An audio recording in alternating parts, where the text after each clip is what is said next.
Halo semuanya, selamat datang podcast atau lebih tepatnya Siniar Plaza Menit. Dan di episode ini kita mau ngomongin soal timnas Indonesia yang sedang berlaga di Piala AFF 2024. Nah sayangnya di Piala AFF 2024 ini ada beberapa sebagian orang masyarakat Indonesia yang menginginkan timnas Indonesia untuk bisa menjadi juara di Piala AFF. Atau ada juga sebagian orang seperti gua layaknya nggak membuat Piala AFF ini tuh terasa penting gitu.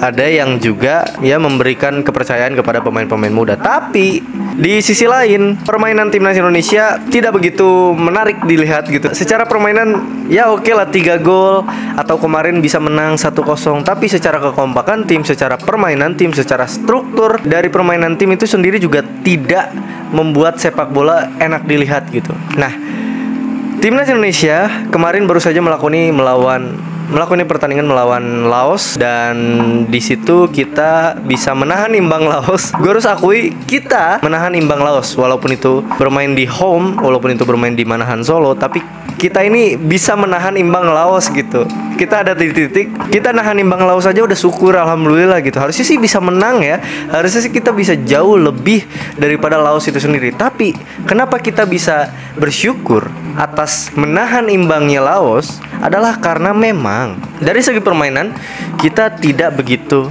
menarik, tidak begitu, permainan bolanya tuh aneh gitu. Apa-apa ke depan, gerasak gerusuk gitu. Gol-gol yang diciptakan pun sundulan, 2 sundulan loh. Ferrari dan satu, gue lupa lagi satu dari apa ya. Intinya 3 gol yang tercipta dari pertandingan kemarin itu bukan dari striker sama sekali. Dari Ferrari dan 1 back namanya Kadek Arel. Itu juga back kalau nggak salah. Nomor punggungnya 4, Muhammad Ferrari nomor punggungnya 13. Nah, ini jadi permasalahan juga gitu. Kenapa Rafael Strike ini masih tidak bisa menemukan pola permainan yang dia inginkan gitu? Apakah selama ini Sinteyong menempatkan si striker ini kurang bisa beradaptasi mungkin, terus juga Rafael Strike-nya mungkin bisa jadi memang tidak dalam posisinya, gue nggak ngerti. Tapi intinya Rafael Strike ini masih begitu sulit gitu untuk bisa blend dengan tim manapun ya, timnas Indonesia senior, bahkan hari ini timnas Indonesia yang usia muda pun rasa-rasanya Rafael Strike ini kenapa gitu.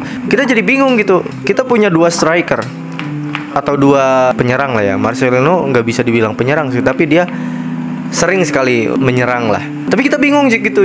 Kita mau kemana ini arahnya gitu. Rafael Strike dikasih kesempatan, jelek terus mainnya.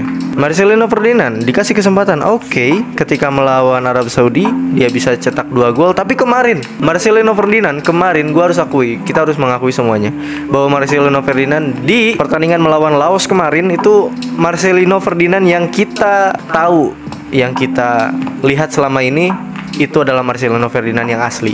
Ketika lawan Arab Saudi mungkin lagi kerasukan atau gimana, gue gak ngerti. Tapi intinya ketika lawan Laos, Marcelino Ferdinand itu terlihat seperti Marcelino Ferdinand gitu.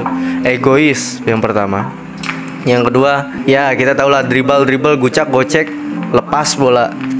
Yang ketiga, ada ruang kosong, Arhan itu sampai marah-marah. Arhan dia ngasih umpan, terus Arhan kosong posisinya, dia nggak ngasih, sampai akhirnya bolanya lepas dari Marcelino Ferdinand dan berujung counter attack untuk pihak Laos, sampai akhirnya Arhan Pratama lari ke belakang dan menekel secara bersih dan mendapatkan bolanya sih out ya. Tapi setelah itu Arhan Pratama marah-marah. Kenapa gitu? Marcelino Ferdinand itu masih terlihat Marcelino Ferdinand yang selama ini kita lihat. Kenapa nggak bisa mempertahankan performanya di Arab Saudi gitu? Gimana ya? Mungkin menurut gua Marcelino Ferdinand permasalahan utamanya adalah di sini ya, di usia muda ini dia merasa dirinya sudah jauh daripada teman-temannya yang lain. Jadi dia udah di timnas Indonesia, dia kepake, dia mencetak 2 gol di Arab Saudi yang sangat-sangat penting, yang sangat-sangat krusial memang. Tapi karena hal tersebut juga si Marcelino Ferdinand ini ya egois gitu, jatuhannya sombong dan nyebelin gitu intinya. Terus dari permainan juga gerasak gerusuk, ke depan mulu, kagak ada build up yang pasti. Dan ya, tapi ini ada beberapa hal poin penting menurut gue yang harusnya kita sadari juga, bahwasanya ya udahlah, Ngapain gitu kita mikirin Piala AFF 2024? Ngapain? Level kita timnas Indonesia sudah ada di level Asia dan akan mendunia. Bahkan kalau misalkan kita sekarang nih di grup Piala Dunia, kualifikasi Piala Dunia, itu ada kans, ada peluang untuk bisa menempatkan timnas Indonesia di tempat posisi 2. Bisa sekali. Maka dari itu gue bilang bahwasanya ya udah, lupain. Ya udah, ini tuh cuma hiburan. Piala AFF itu cuma hiburan untuk kita sejenak melupakan semua masalah dan pikiran yang ada untuk bisa menonton sepak bola atau timnas Indonesia. Walaupun mungkin secara permainan tidak enak dilihat juga gitu, tapi ya udah, ini tuh cuma hiburan. Kita kasih kesempatan para pemain muda, para pemain dalam tanda kutip lokal untuk bisa membuat dirinya potensinya jadi jauh lebih baik lagi gitu, atau mengasah potensi yang ada, membuat pemain ini sebagai pemain lokal bisa melejit namanya atau bisa melejit potensi dan kemampuannya. Nah, bahkan gue juga melihat 2 pertandingan ini.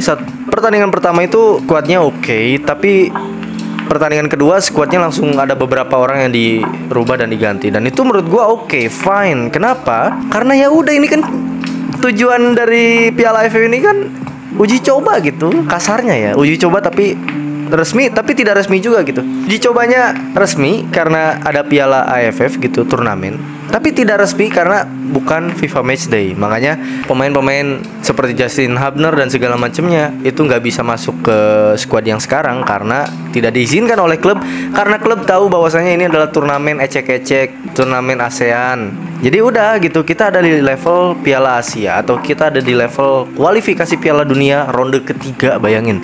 Atau kita ada di level hampir menuju Piala Dunia 2026, 2 tahun lagi atau 1 tahun lagi bahkan.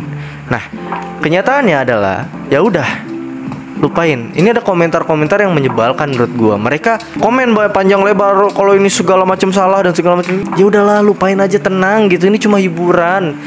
2024 Piala AFF itu menurut gue cuma hiburan, dan kita harus bisa ya udah terima-terima aja lah gitu. Tapi yang disayangkan lagi adalah Piala AFF ini bentrok dengan Liga 1, tidak dijadwalkan, tidak direncanakan dengan baik menurut gua. Karena Liga 1 sedang berjalan, liga-liga lain juga lagi berjalan. Kenapa dipaksain ada turnamen Piala AFF di bulan Desember ini gitu? Jadi agak ribet lah, ruwet gitu gua liatnya. Bentrok, Persija masih main, Persib Bandung masih main, Persebaya puncak klasemen masih main, tapi ada turnamen gitu, gimana nih? Jadi ya udahlah. Menurut lu gimana? Menurut lu apakah AFF ini memang cukup penting dan cukup bisa kita andalkan untuk mengasah dan membuat potensi para pemain muda ini bisa melejit? Atau justru lu pengennya juara nih, tetap pengen tetap pengen timnas Indonesia ini tetap bisa juara gitu di Piala AFF? Lu pilih yang mana? Lu punya prinsip, lu punya opini, terserah. Lu tulis di kolom komentar di bawah, karena berpendapat itu bebas tanpa ada halangan dan tantangan apapun ya. Itu aja teman-teman, kita akan ketemu lagi di next episode dari podcast atau lebih tepatnya Siniar Belasan Menit, dan ciao ciao.